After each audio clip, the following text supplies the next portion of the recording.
Hey guys, Brian here with another RenderMan for Blender tutorial. Today I'm going to talk about physically based materials, or for the rest of the video I'll probably call them PBR materials, just because it's a lot shorter and easier to say. So this video is sort of a thank you and I guess response video to one of Andrew Price's, aka Blender Guru's, really excellent videos on PBR materials. If you haven't checked out his videos, you should definitely go check them out. I'll put a link to a couple of his in the description here. But he does some really good videos about physically based materials and why you might want to use them. My videos, none of these tutorials even compare, but I wanted to show how to do some similar things in RenderMan for Blender. So Andrew, can't say enough thank you. Your videos are amazing. Okay, so here's a typical cycles node setup for doing a PBR shader. It looks kind of simple, but you notice there's node groups here. So if we actually dove down into it, there are the node groups are a little more intense. What's going on in there? Basically, to get physically based materials in cycles, you have to mix a lot of stuff together behind the scenes here, and that's all right. But in RenderMan, we have some physically based materials that are out of the box. So if you watched any of my previous videos, I talked a lot about the RenderMan materials, both the Pixar Disney shader, which is actually getting added into cycles as well, and that's a really good shader for setting up simple materials, and also the Pixar Surface material, which is good for doing physically based materials that you want to layer on top of each other. So this video, mainly we're going to deal with Pixar Disney and Pixar Surface and how you would set up a physically based material. So here I have a pretty simple setup here. We have two spheres, and we'll get into why in a second, and our little shader teapot guy here. And I'm just going to go ahead and start IPR. IPR is, if you haven't watched any of the other videos, it's a tool that comes with RenderMan and is installed with Blender. And it lets us do, it's sort of similar to the viewport shaded mode in Blender. So it'll let us see, as we change things, what's going on. So first thing, physically based materials are really great. They're a really easy way to get a realistic looking render. And once you have like realistic materials that react in a physical way, you can then go and tweak them to your artistic needs. One thing that's really important with physically based materials, and one thing that I would argue a little bit again is set up more out of the box with RenderMan, is I think it's really important to get physical lighting when you're doing physically based materials, because you have this like really physically based surface, but then you're using non physical lights. They don't really react in the same way that they should. So what do I mean by non-physical lights? Well, a lot of the lights in Blender, and you can see the render here is updating even though I'm just moving the light. The lights in Blender by default are point lights. A point light is not something that exists in nature. If you can show me what a point light is in nature, I would love to see that. And point light is something that is infinitesimally small, like a point, but there's no such thing in nature. You have like a filament in a light bulb which has area, or you have area lights. So that's why it's usually better when you're doing physically based light materials to use physical lights with like an area light. Another option is to do a HDR lamp.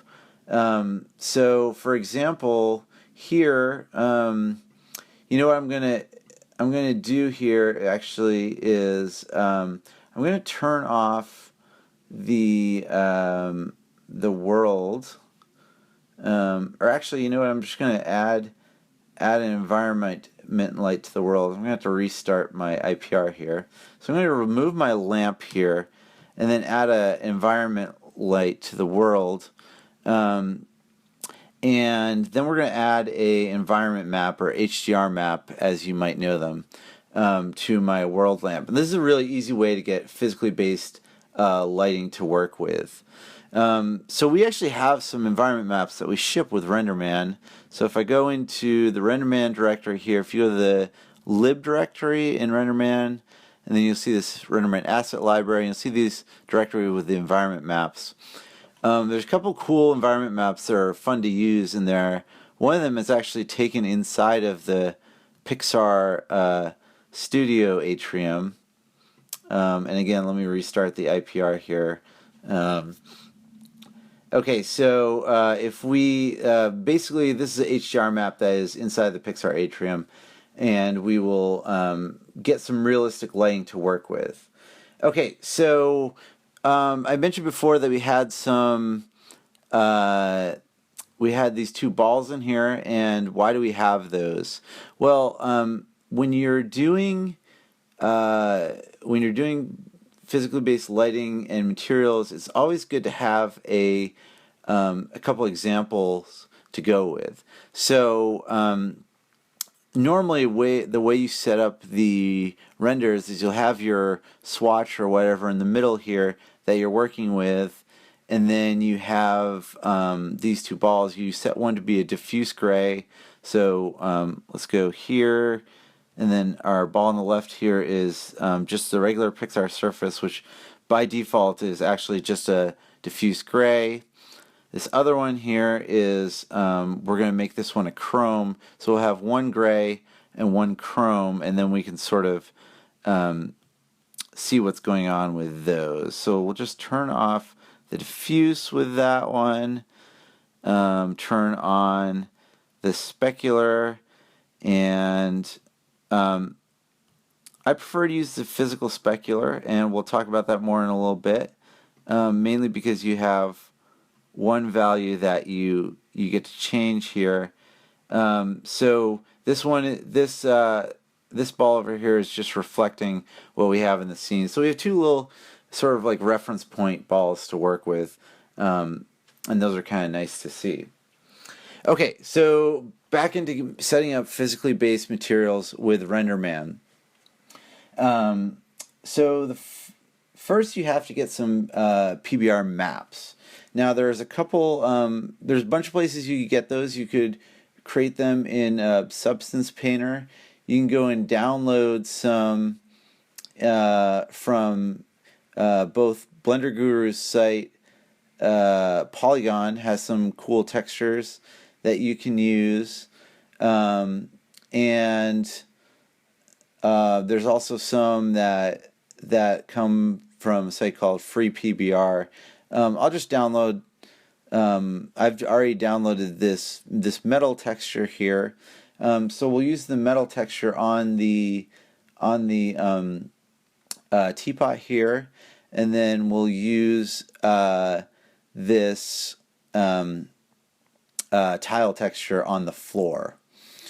So you go and download the maps, and once you get them, if we can go and look where they are here.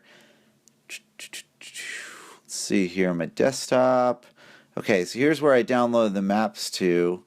You'll see there's a bunch of different maps that are in the pack of the textures that you download. The explanation for what these maps do are all on Polygon sites, and then also on the PBR site. I think somewhere in here they explain what they do too. But rather than sort of having you guys guess how to set them up from the descriptions here, I'm just going to go ahead and set up the node setup here so we can take a look at them. Okay, so let's do the floor first. And this one I'm going to use Pixar Disney and set this one up. Okay, see, so here's our node setup, which, you know, sort of the out-of-the-box one. It's just a Pixar surface hooked up to the material. I'm going to change this one to Pixar Disney, and you can see the Disney is blue by default here. Okay, so back to our maps. So we have a color map, a displacement map, a glossiness map, a normal map, and a reflection map. So on the color map is a pretty simple one. That just hooks up to the base color on Disney. So to set these up, we'll just use a texture pattern here and tie the texture pattern into the base color. Now, if you don't have a texture file name, it defaults to purple there, which obviously we don't want. So let's go find our color here. On polygons textures, they call their base or diffuse or albedo color. I think it's just called color. Yeah. Okay, so they just use color there. And that's a pretty simple one. Okay, so now we have this material is just applying the color texture to the basic one there. Now, normal maps are also pretty easy. So you want to add a Pixar Pixar normal map node, and then hook that up here, and then we'll go and get the tiles normal map. So this will go and change what the normal map does is it goes and changes the, if we actually go and look at it here, we can see it a little better. This is changing the normal. So the normal is the direction that the of the surface. So basically, wherever these little imperfections here, it changes the directions rather than facing straight up here. It will add like a little directionality in there and make it seem like there's little like grooves in the surface without actually adding displacement. And we'll get to displacement later, but we'll do that one last. Okay, so like I said, we'll do displacement last, but we also have glossiness and reflection. So these ones are, I always forget how they use their glossiness and reflection, but if we go and look at Polygon site, one thing to note is some of their texture packs have a diffuse color, an albedo color. If they have those two, use the albedo one because the diffuse one is sort of has highlights in it basically, like they said here, and those will be figured out by the renderer. Same thing with the ambient occlusion map. Because the renderer is figuring out ambient occlusion as it renders, you don't need to use an ambient occlusion map, so just don't use it. So displacement map is going to, while the bump node is going to change the normal direction, displacement map will actually move the surface a little bit. So reflection is the amount of specular to use on the surface, and glossiness is the roughness of the surface. And I always get those two mixed up. They kind of use a little different terminology than we're used to. But so if we get the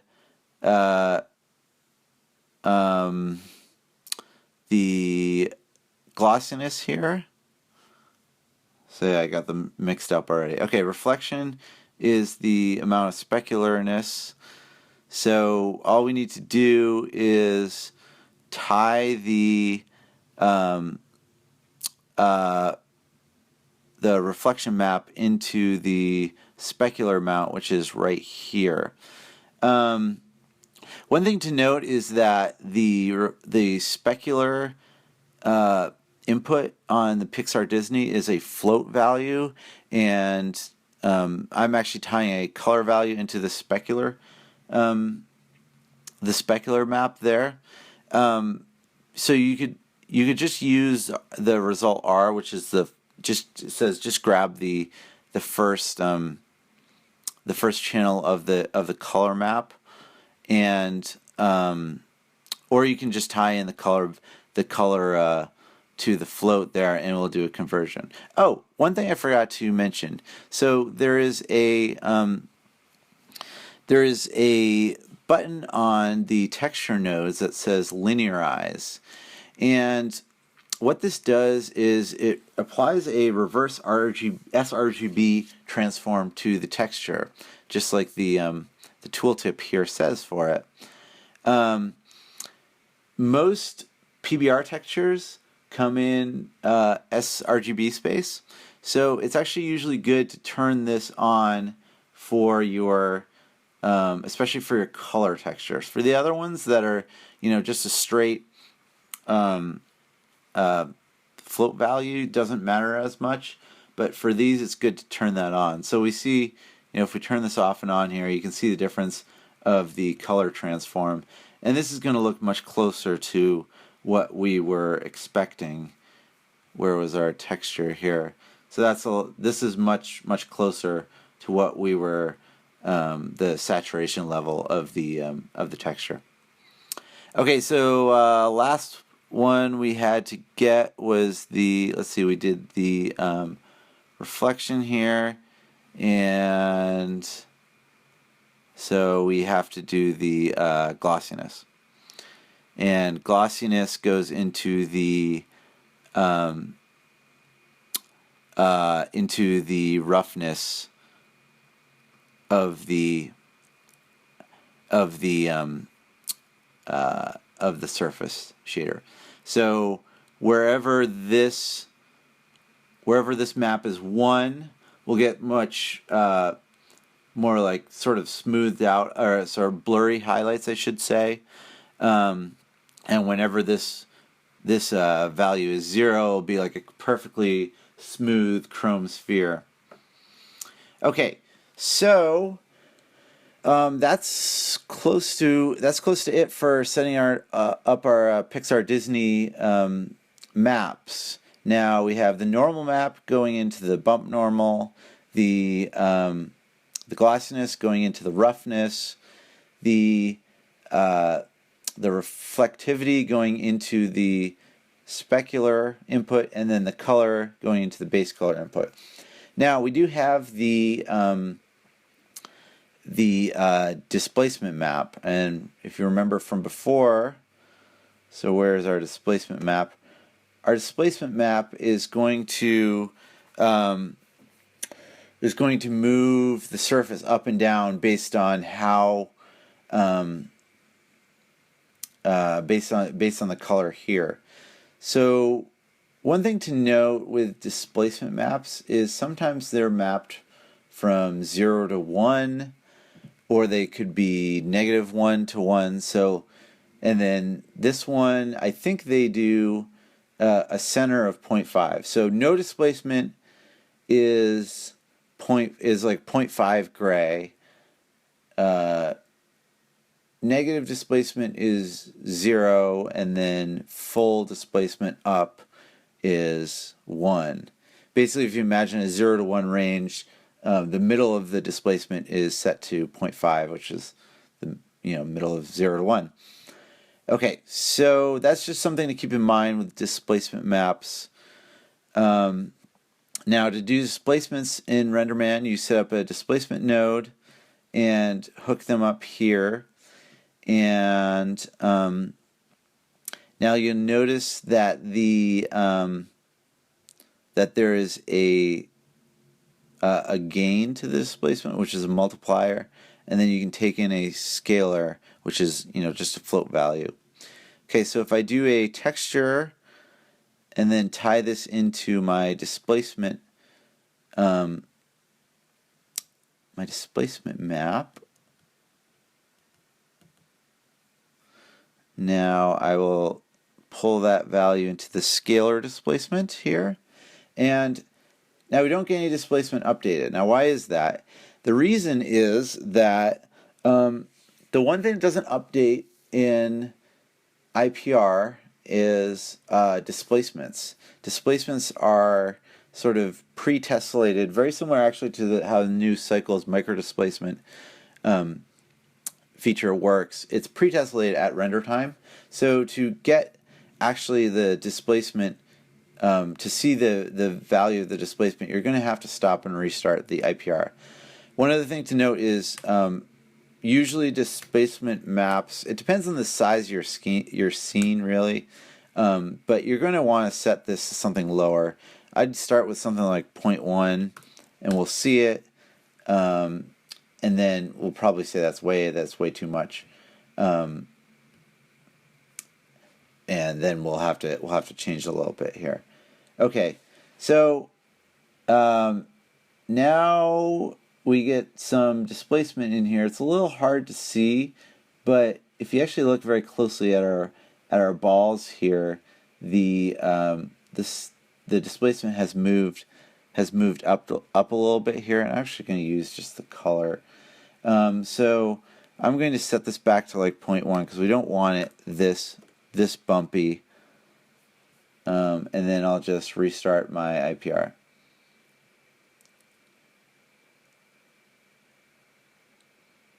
Okay, so that's a simple way to set up PBR materials with Pixar Disney, and I will upload these files to the RenderMan community site so you can have a look at them. So that's using Pixar Disney. Now for the teapot here, we're going to use Pixar Surface, and instead of using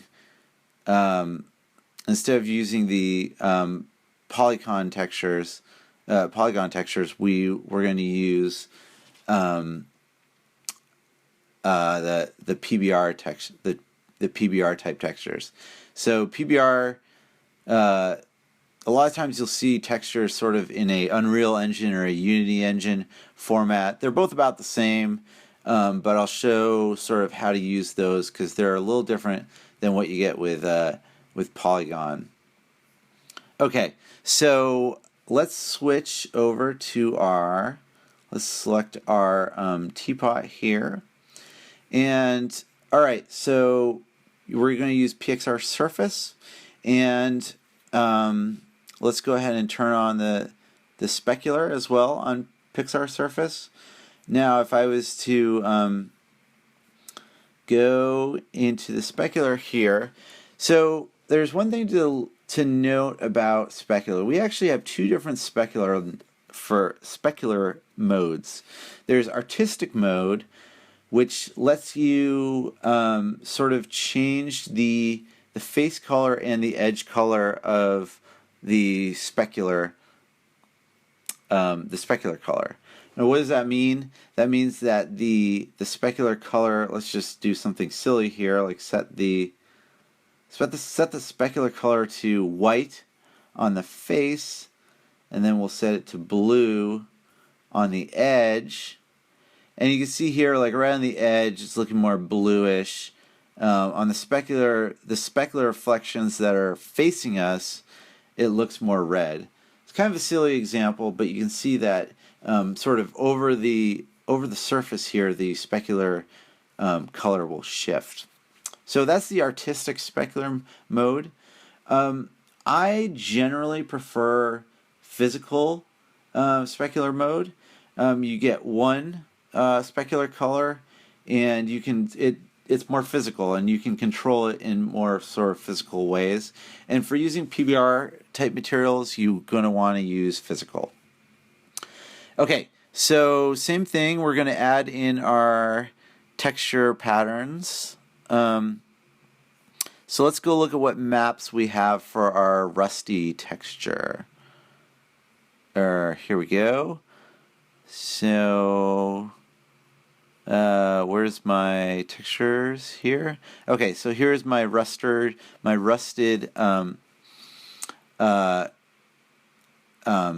texture maps. So we have a base color, a metallic color, so that's different, a normal, and a roughness. So we don't have a displacement on this one, but you'd set it up the same as with our other one. Okay, so let's use the base color then and tie that into the into the diffuse color.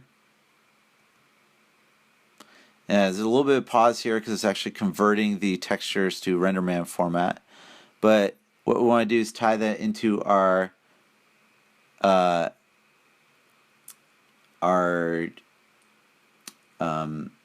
diffuse color.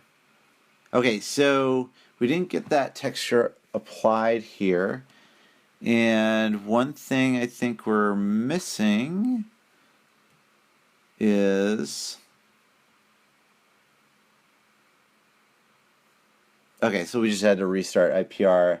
I think that was just a little snafu with the UVs.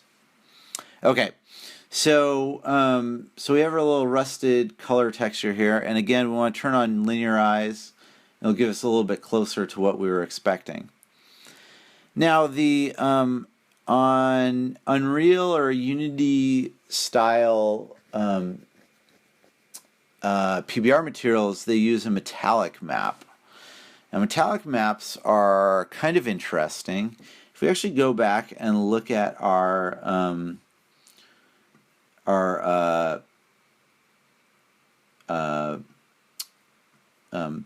floor plane here, we'll look at our PXR Disney material. There's actually a metallic input on the Disney material, and if we actually look at the tooltip here, I'll kind of explain what metallic does. So metallic, if you can imagine a fully like chrome sphere like this, or one that's like a plasticky type material, the chrome one is going to be it's going to use the base color for the specular color, versus in a non-metallic, it's going to use white for the specular color. So long story short, metallic is just a mix between a white specular and the base color specular. So here's how we'll set that up here. We will read in our metallic map, and we'll read in our metallic map here, rusted iron, metallic. Okay, and then we'll use a mix node. So we'll go make a mix node here, and we'll say, so what we're going to do is we're going to mix between the base color and the and white, and we're going to mix based on what the metallic value is, and then we're going to put that into the specular color here. So wherever, let's go look at our metallic map. So wherever this metallic map is white, it's going to use white, and wherever it is gray or black, it's going to use, wherever it's white, it's going to use the rusted color or the base color, and wherever it's black, it's going to use the white color here. So just going to do a simple mix with the metallic map there. That's sort of how you use metallic maps. Okay, so roughness. Now we are going to use we're going to use our roughness map, and then set up also a normal map. Okay, so roughness, we need one more texture here. And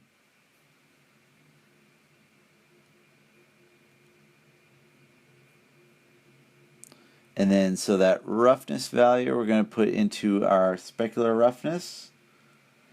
And then let's go to our normal.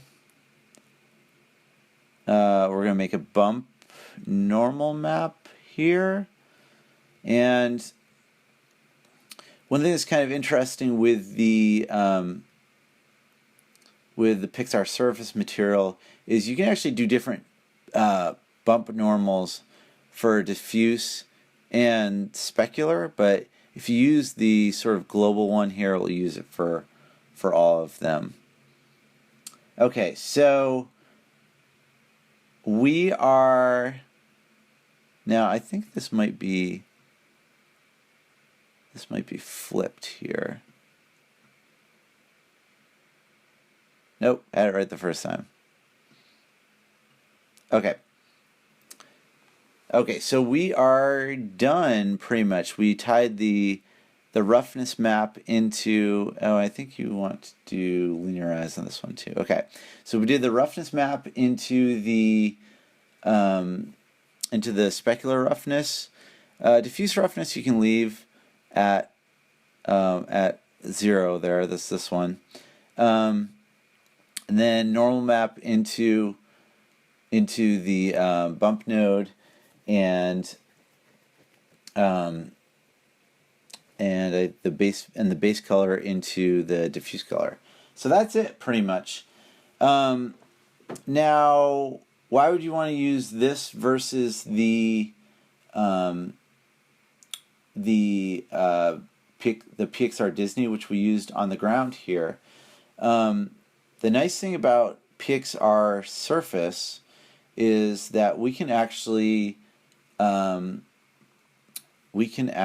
layer these. So let's say, actually we'll do this in the second video, but if we wanted to say, layer a different level, like a layer of dust on top of the surface here, we could do one PXR layer. So if you remember the PXR surface video, the PXR surface is the exact same as the layer, except that you can layer this one. So we do all the same inputs into the PXR layer, do a different layer with the dust, and then overlay the two of them. But that will be a second video. For now, that's it. This was how you set up physically based materials in RenderMan. If you have any questions, leave them below, and I will provide a link to all my files as well. So thanks for watching.